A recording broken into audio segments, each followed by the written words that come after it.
Hood's Kitchen Yarns, W. W. Norton, 229 pages, 1/2 out of 4, arrives just in time to savor in the season when food becomes the expression of family, memories and love.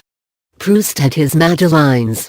But for Hood, a child of Italian-American immigrants, the evocative flavors of her life include the tomato sauce gravy her grandmother Mama Rose simmered by the vat, the chemical comfort of brownies she and her father baked by the light bulb of their easy-bake oven, and the garlic-studded pork loin that fed her as a single woman, wife and, later, single mom.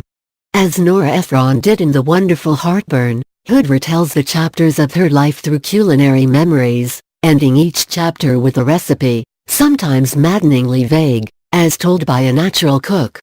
As her mom, nicknamed Go-Go, says, there's no recipe for her famous meatballs. Growing up surrounded by a multi-generational family in Rhode Island, Hood fled for the promise of a more sophisticated life in Manhattan. As a TWA stewardess, preparing martinis and beef bourguignon for business-class travelers, she began writing short stories that became her first novel. She fell in love, married and divorced and endured the losses of her brother, her father and, unfathomably, her 5-year-old daughter, Grace. Throughout life's joys and sorrows, cooking and food sustain, endurance and console Hood when nothing else can. Certain episodes stand out as especially heartbreaking. As her father succumbs to cancer, Hood desperately tries to nourish him with ice cream and ensure nutrition shakes.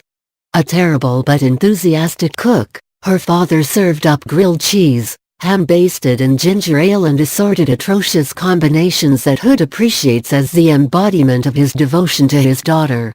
Hood has written painfully of the loss of Grace and Comfort, a journey through grief, and her novel The Knitting Circle.